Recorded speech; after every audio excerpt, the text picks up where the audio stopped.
This is 99% Invisible. I'm Roman Mars. Today, we have 3 stories about designs meant to fool you, camouflage meant to fool U-boats, highways designed to fool your brain into going way faster than it should want to, and impeccably made fake signs meant to guide you to the right freeway. 3 classic favorite 99 PIs, completely updated, remixed, and rescored. Enjoy.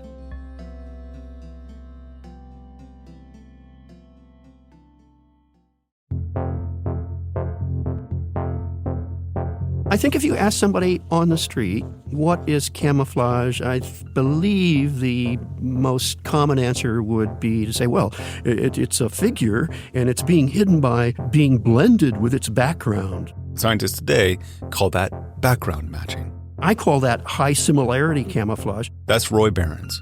I'm Roy Behrens, and I teach in the Department of Art at the University of Northern Iowa. I teach graphic design and the history of design. Behrens is also one of the foremost camouflage experts. Well, I wouldn't go that far. High similarity, or blending, is just one type of camouflage. It's kind of the boring one. But another type of camouflage that you can find both in nature and in military use is disruptive camouflage. I call it figure disruption. Because it breaks up the figure. It's the opposite of high similarity camouflage. It's high difference. So you're making it very difficult for us to look at the figure and to see it as only a single continuous thing. Zebra stripes have long been thought to be a form of disruptive camouflage. The stripes make it harder for a predator to distinguish one zebra from another when the zebras are in a large herd.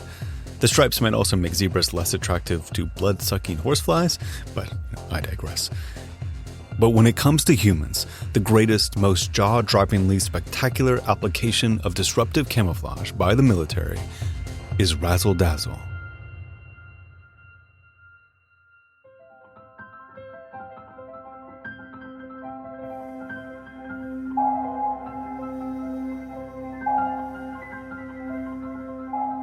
Dazzle camouflage strictly applies to ship camouflage, and even more strictly, it applies to World War I ship camouflage. And it came about because it was discovered that it's almost impossible to make a ship invisible on the ocean.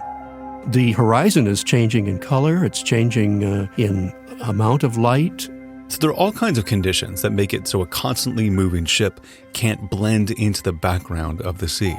And even if you could make a ship invisible, you still have smoke coming out of the smokestack, so it's not as if you're hiding the ship at all. So the less heavily armored ships were sitting ducks. The crisis came about at the time that the U.S. had not yet entered the war. Remember, this is World War I. It was the British ships that were being sunk, and the German submarines were sinking as many as 50 ships a week. Many of those ships were merchant ships, and they were bringing supplies to England, which is an island, of course, and it really depended on those. And then also there was armaments and other things that were being secretly taken there too. So the design solution was not about invisibility. It was about disruption. A number of artists decided that the best way to avoid getting torpedoed was not to make the ship invisible, but to make it hard to hit. That's why these kind of erratic, crazy quilt patterns came about, and that's why they were used in that war. It's going to be hard to picture this, but I want you to try. There was once a time when military ships, even U.S. ships by this point, were painted with, and I quote this from an anonymous article from the New York Times from 1918, "Any New Yorker will see at anchor or coming in or out numerous ships whose painted sides reveal such wild extravagances of form and color as to make the landsman open his eyes with amazement and mystification." Black and white was very common. They consist of stripes and swirls and kind of arabesque, almost Art Nouveau shapes. Blue was used predominantly, especially in the British versions. But I think you'd be surprised at the range of colors. There were reds that were sometimes used, and greens, and really quite intense oranges. Another unidentified U.S. journalist wrote, "You should see our fleet. It's camouflaged so it looks like a flock of seagoing Easter eggs." During World War I, Dazzle ship camouflage was absolutely fascinating to the public. You have to remember that this is happening just a few years after what's called the Armory Show in New York. It's the first international show of modern art in this country, and it was the introductory show of Cubism, Futurism, all of those things that people made fun of, and they thought that, that these are really crazy directions for artists to be going into. So that when this happened, people looked at those ships and they said, "Oh, it's a Cubist nightmare. It's futurists. They've taken over the world." As you can probably guess, there were plenty of people who hated Dazzle camouflage, traditional Navy men mostly. They compared it to the clothing that a prostitute would wear, and they made fun of it. Here's how it worked. I can lead you through the steps. At the time, torpedoes fired from U-boats were quite slow, maybe taking a couple of minutes to reach their target. So the person firing the torpedo had to lead the target. He had to anticipate where the target ship was going to be when the torpedo arrived. So you had to calculate how to do that, and that very much depended on knowing the exact angle it's headed toward. That's terribly, terribly important. And the other thing is that you have to figure out the speed of the ship, because then you'll know how far it can go by the time the torpedo gets there. The Dazzle camouflage certainly made the ship stand out, but the bulging shapes and vivid hues also made it difficult to determine the speed and direction of the moving ship. It's preying on our assumptions about things looking smaller as they are more distant. So you could paint perspective patterns on a ship that would make it look like it was turning in a different direction, when in fact you're actually seeing them frontally and they're absolutely flat. The Dazzle patterns broke up the figure, so it could look like it was shorter than it really was, or it could make it hard to tell if there was one ship or multiple ships. They even painted fake bow waves on them, and they would paint the fake bow wave either on the front to make it look like the ship was going faster than it was actually going, because that was one way of calculating that, or they would paint the bow wave on the back. And so you would glance at it while you're looking through this periscope, and you might conclude that, oh, it's going in that direction, not in the other direction. So then you surface again to calculate where you're going to shoot, and the thing is gone. It's an entirely different direction and location than you imagined. These patterns weren't just slapped onto the side of giant ships, hoping that they'd be confusing enough to be effective. Camoufleurs, and that's what they're called, the camoufleurs tested toy models by inviting in experienced submarine captains to peer through periscopes and report what angle they thought the models were pointed. They determined that sometimes on really effectively camouflaged ships, the calculation of the ship captains could be off as much as 55 degrees. Dazzle only had to screw up the torpedo gunner's estimate by 8 degrees for the target ship to effectively avoid a torpedo. The theater of war has changed, so camouflage has changed with it, but there is still Dazzle to be found. Actually, if you look at military craft today, there is still Dazzle being practiced. But of course, the conditions have changed. Just as in World War I, this came out of those particular set of conditions. We have to say, well, those aren't the conditions that we have now, so what would be most effective today? If you look at aircraft, it's broken up very often. If you look at ships, some of them are broken up through these geometric patterns. If you look at some camouflage uniforms, infantry uniforms around the world, you'll find all kinds of breakup with Dazzle and so forth, or tanks or trucks and so forth. But I am sad to report that there are no longer flocks of seagoing Easter eggs.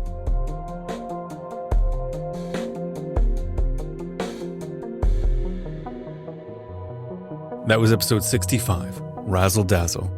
A 99PI listener named Dylan Fry is a graphic design student at the University of Wisconsin-Stout, and for a class project, he created a transcript of that episode in zine format. It is so cool. We'll have a link to it in the show notes and on our website, where we also have tons of pictures of Razzle Dazzle ships, which you need to go look at immediately. They will change your life. Up next, another story of fooling the eye and fooling the mind, episode 68, Built for Speed. I want you to conjure an image in your mind of the white stripes. Not those white stripes, but the white stripes that divide the lanes of traffic going in the same direction on a major highway. How long are those stripes? You can spread your arms out to estimate if you want to. Over the course of many years, a psychology researcher named Dennis Schaefer at Ohio State asked students from many different parts of the country this question. And the most common response was 2 feet. So if you're like most people, you estimated that those white stripes are 2 feet long, maybe a little more. But if you did, you'd be very, very wrong. This is Tom Vanderbilt. My name is Tom Vanderbilt. I'm a writer in New York and author of Traffic, Why We Drive the Way We Do, and What It Says About Us. Every 3 pages of Tom's terrific book, Traffic, I could probably turn into a 99% invisible episode, but back to the highway. Well, early on in my research, I was talking to a highway engineer. And he said, if your car is ever broken down on the side of the road, if you've ever been sort of forced to get out of your vehicle on a highway, just take a moment to notice how strange the landscape is. If you happen to be standing near a road sign, these road signs are huge. I mean, they're not meant to be experienced as humans on foot. They're meant to be experienced at 75 miles an hour. With that clear view typeface. Perfectly visible, retroreflective. And then there are the white stripes. If you actually kind of got out of your car and were able to walk on a closed highway and walk from one end of those stripes to the other, you'd find that, I mean, years ago in the United States, the highway standard was 15 feet long, which is longer than a car itself. Current Federal Highway Administration guidelines suggest a length of 10 feet with 30 feet between the dashes. That's something that is shocking to people. And remember, most people in the Schaefer study said that those stripes were 2 feet long. That's such a vast gulf there between. It's not, it's not sort of like, they're actually 5 feet. We thought they were 2, margin of error kind of thing. And it goes back to this fundamental point that when you're in a car at high speeds, you're experiencing only a sense of the landscape rather than the actual landscape.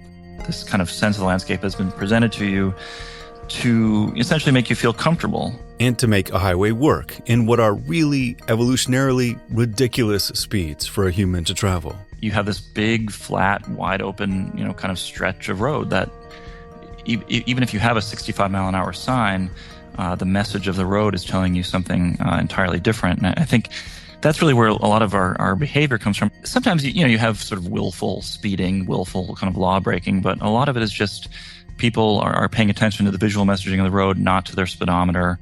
Long dividing lines and clear vistas give the illusion that you're going at a reasonable speed. As soon as something encroaches into view, you get a sense of how fast you're going. That's one reason why those temporary concrete walls that crews put up right next to the road during construction are so unnerving. The error in perception of white stripe length is attributed to the fact that when we drive on the highway, we tend to look so far ahead that we usually only experience the dashes and gaps when they are very far away and at an angle, so they look shorter.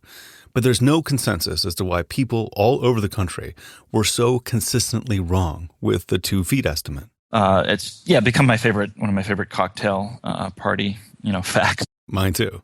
Stump the driver with this white stripes information. I don't want to leave the impression that the wide dividing lines are uniform, though. You won't find, 10-foot highway lines on a boulevard in New York City. And you probably won't find 10 or 15-foot stripes on bridges or highway on-ramps. Or let's hope you don't, because that's kind of an entirely inappropriate design language for that space. Limited access highways are designed for a very precise purpose. There's the highways meant for uninterrupted, fast-flowing traffic, get people from point A to point B as quickly as possible with no interruptions. I mean, that sort of environment does not work in cities or suburbs. The problem is when that approach is grafted into places where it doesn't belong. I think we're actually kind of paying the price for this right now in some suburban environments where you find these kind of arterial highways that were built almost to a highway engineering standard with, again, these long sight lines, wide roads, encouraging people to go fast. And then we went and built all kinds of development along those arterial highways, which was never really supposed to be there. With so many people driving on these roads, they became absolutely irresistible to commerce. It's kind of the new American Main Street, right? Where you have your Costco's and your fast food and all sorts of in and out parking lots, driveways, drive-throughs, yet people also going very fast. And a guy named Eric Dunbaugh does a lot of research suggesting that these are really some of the most dangerous places to currently drive in America, not crowded urban cities, which is what a lot of people would think. The whole approach is called the forgiving road. The idea was that, to first try to minimize the potential that a crash could happen through, again, through lack of obstacles, generous sight lines, all these sorts of things. But then if a crash did happen, to kind of mitigate the effects of what would happen, to not punish the driver for the mistake that he will inevitably make. This was, I'm quoting some of the language from the time. So you see that nowadays in things like in California, you'll have your guardrails that are sort of wire guardrails that if a car strikes that guardrail, it tends to catch on the guardrail rather than being bounced back out into traffic, which causes another series of collisions. So this forgiving road is a positive thing in terms of good safety engineering. But they were so sort of seduced by it that the call was made to bring it into even the surface street network. So things like street trees began to be deemed hazards by engineers, just outright hazards. I mean, and that makes sense on a high-speed country road, but if you're talking about a residential street where you're not supposed to be going more than 25 anyway, is the presence of a street tree on the side of the road where it's providing shade and comfort to pedestrians, is that the same sort of hazard? Is it even a hazard at all? The conclusion many planners came to was, yes, trees are a hazard. You find pre-war suburbs, you have the street, a set of trees, and then the sidewalk. Post-war, this sort of shift began to happen where the trees were moved on the other side of the sidewalk. Suddenly, pedestrians were put in the position of being the buffer between drivers and those menacing trees. There was sort of a pernicious thing that happened here is that, as you move those trees away, the visual sensation of the road became wider. And if there's one kind of iron law of traffic engineering, it gets into this visual perception thing as well. The wider a road is or is perceived to be, the faster driver speed tends to increase. And of course, the final, if you look at sort of 1990s era, suburbia, that they just kind of eliminated the sidewalk and the trees altogether. So that was sort of the final solution, just eliminate any kind of hazard. And Tom Vanderbilt says you can almost date a subdivision's development based on that shift. And this points to one of the problems about road engineering is that humans tend to consume the extra engineering measures that have been built in for their safety.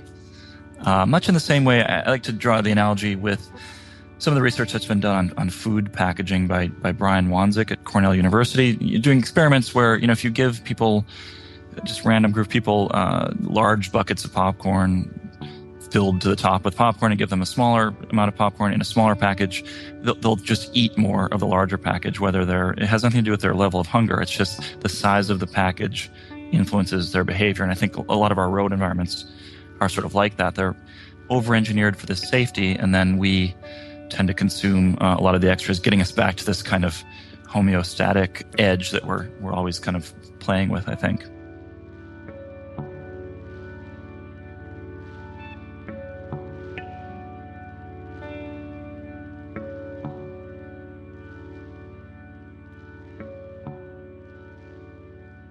Another remixed classic 99 PI after the break.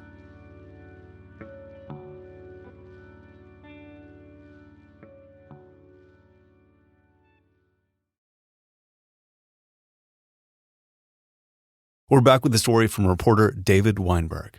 This is episode 152, Guerilla Public Service. At some point in your life, you probably encountered a problem in the built world, something that was poorly designed and the fix was obvious to you. Maybe a door that opened the wrong way, or a poorly painted marker on the road. I notice this kind of stuff all the time, even more so now after creating this show. I'm sorry if you do too, because you listen to this show. And mostly when we see these things, we grumble on the inside and then do nothing. There are all sorts of reasons for our inertia. We don't know how to fix it. It's not ours to fix. We could get in trouble. That's producer David Weinberg. You might notice these little design flaws for years, silently fuming, until one day. He called me and said, okay, we're doing it. It was early Sunday morning, August 5th, 2001, in Los Angeles, California. Richard Ankrum and a group of friends were on the 4th Street Bridge over the 110 freeway. They were about to commit a crime. It's going to be a high-profile, dangerous situation. Not only could I get arrested, I could kill somebody. Really, I was terrified of that. But let's back up. About 20 years prior, Richard Ankrum, an artist living in Orange County, was driving north on the 110 freeway. As he passed through downtown Los Angeles, he was going to merge onto another freeway, the I-5 North. But he missed the exit and got lost. And for some reason, it just stuck with him. Years later, when Richard moved to downtown Los Angeles, he was driving on the same stretch of freeway where he'd gotten lost a decade before, when he looked up at the big green rectangular sign suspended above. I realized why I missed the exit is because it wasn't adequately signed. Bad wayfinding. The exit for the I-5 wasn't indicated on the green overhead sign. There was even a big open space where there should have been a blue and red interstate shield, and above that, it should have said north. It was clear to Richard that Caltrans, the California Department of Transportation, had made a mistake. So Richard, an artist and sign painter, decided to make the Interstate 5 North Shield himself and install it in the place he thought it should have been all along, high above the 110 freeway. He would call it an act of guerrilla public service. The whole idea was to be sort of a public servant, or actually to show what you can do with artwork. You can put it in plain sight and have a functioning, working thing for everyone to use. Richard started by studying LA freeway signs, holding up Pantone swatches to perfectly match the paint color. He dangled over bridges to measure the exact dimensions of other signs. And most importantly, he downloaded the Necronomicon of California road signage, the MUTCD. The MUTCD, the Manual on Uniform Traffic Control Devices. Quote, to provide for uniform standards and specifications for all official traffic control devices in California. It's not a beach read. I have it. It's more of a lazy Sunday afternoon read. All the specs are online so people can bid on projects. Richard wanted his sign to be built to the exact specifications of Caltrans, which were designed to be read by motorists traveling at high speeds. The shield with a 5 on it is 3 feet roughly high and wide. It's less than 1/8 of an inch, barely an 1/8 of an inch thick aluminum. It's still pretty strong. And above that, I put the word north, and that was, about 14 inches by 5 feet. And again, I used the same typeface that was there and the same signs. I tried to match everything as close as I could so it wouldn't be obvious Caltrans didn't do it. Richard's brand new additions had to blend in perfectly with the existing signage, which had been collecting dirt and smog for decades. I sprayed the whole thing with a really thin glaze of gray to knock down the shine. After he finished it, Richard signed his name on the back of it with a black marker, like a painter signing a canvas. Then came the next phase of the project, the installation, which he planned with the precision of a bank heist. He bought a disguise, a white hard hat and an orange vest, so he'd look like a Caltrans worker. Basically looked the part as best I could. And he made a decal for his pickup truck, meant to look vaguely official, that said, Aesthetic Deconstruction. The night before the installation, Richard drove out to the site and hid some of his supplies so they'd be easy to get to the next morning. When I interviewed him, he took me to the spot and showed me where he'd stashed his stuff. Basically here, and right now the ivy isn't that thick, but it was a lot thicker, and I had, basically behind that tree, it stashed the ladder and the signs and stuff.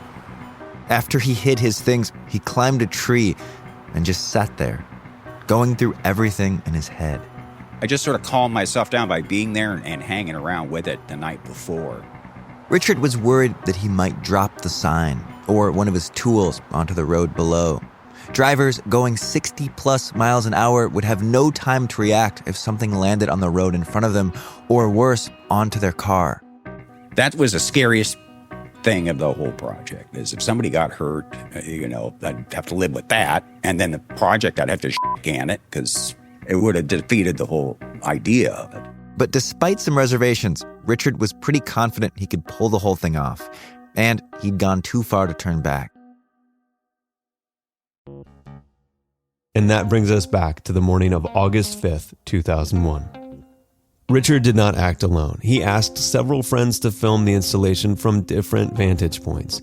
Amy Inoa was one of the friends he enlisted to film. We did it at 6 a.m. or 7 a.m. on a Sunday morning. It was tense because we all thought we were going to get into trouble. Richard had chosen a Sunday morning to put up the sign, knowing that there would be little traffic and the morning light rising above the skyscrapers would be just right for filming. What he hadn't anticipated was that Caltrans had also picked that morning to do work on the same stretch of highway. Yes, they happened to be doing some other work on the freeway just south of that sign. When they saw the Caltrans workers, they thought about turning back. But I had surmised, after all, this is a pretty large city, there'd be more than one sign crew. My assumption was they'd think the other guy was doing it. Richard parked his truck, and when everyone was in position with their cameras, he went to work. The hardest part really was getting over the razor wire with the ladder. Once he was up on the catwalk, nearly 30 feet above the highway, he started screwing in the new sign, careful not to drop any screws on the cars below. Halfway into it, we just felt like, okay, he's going to get away with it. Look at that. Is that amazing or what? Oh, look, he's folding up his stuff. He's got it up. The whole thing took less than 30 minutes. As soon as it was up, Richard packed up his ladder, rushed back to his truck, and blended back into the city. Wow. Oh, my God. Awesome. I think we all went out to breakfast together afterwards, and we were super relieved and really happy. Only a small group of people knew that the Interstate 5 shield with the word North hanging above the 110 freeway was a forgery. He didn't say to us, don't tell anyone. So our friends all knew about it, and we would drive by it, and we would just all feel really happy about it. But it never sort of managed to leak out past that small group. For a while. For 9 months, the secret stayed within a small community. And then Richard's friend Gary leaked the story. Oh, what the hell, Gary? Why can't you be cool? Just be cool, Gary. Richard's secret was out to Caltrans and to the press. From the fake magnetic sign on his beat-up blue truck to a work order proclaiming rush. What he did is against the law, but Caltrans says it has no plans at all to file charges against him. After they found out what had happened, apparently they sent a crew out there to inspect it. Richard was hoping to get his sign back from Caltrans after they took it down. He was thinking he would hang it in an art gallery, but Caltrans didn't take the sign down. It passed the Caltrans inspection because that's really the final test of how good the artwork is. It stayed up for 8 years, 9 months, and 14 days, I believe. It's not exactly accurate, but it's pretty close to that. In interviews about the incident with other news organizations, Caltrans didn't exactly condone Richard's handiwork, but they were pretty kind about it. Here's the Caltrans spokesperson at the time. He did a good job, but we don't want him to do it again. And in fact, he did such a good job that I'd like to offer him a job application. More than 8 years after Richard's sign went up, he got a call from a friend who noticed some workers taking it down.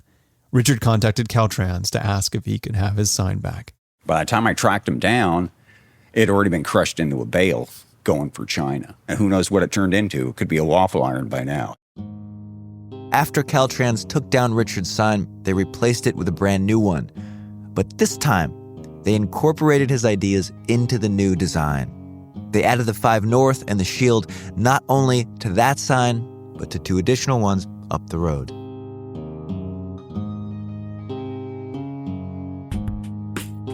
A little epilogue. Richard's highway sign is a happily ever after story. The sign worked. People appreciated it. No one got hurt, thankfully. Even Caltrans was really pretty nice about the whole thing. There's another Guerilla sign story out of New York City. A group that calls itself the Efficient Passenger Project has been hanging signs in New York subway stations to tell people where they can board the train to make the most efficient transfers.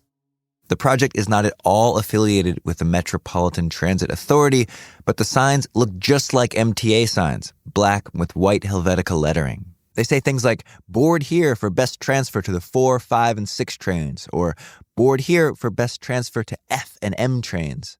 It's the kind of knowledge that you build up over time as a regular subway rider, and this Guerilla sign maker is offering it to everyone. And though some have applauded the signs, not all New Yorkers are pleased. These are secrets, some say, that people should have to earn. They will unbalance the cars, they say. Leave signage to the experts. The MTA, for their part, is taking down the signs as fast as they go up. MTA spokesman Kevin Ortiz told us in an email that, quote, posting of the signs is considered an act of vandalism. Point being, if you decide to undertake an act of guerrilla public service, just know it may not be received as such.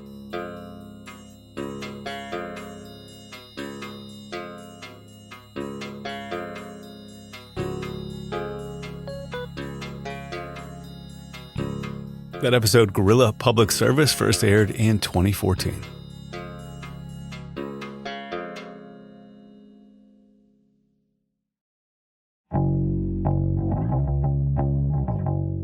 This episode was remixed by Martin Gonzalez and scored by Swan Real. Kathy Tu is our executive producer. Kurt Kolstad is the digital director. Delaney Hall is the senior editor.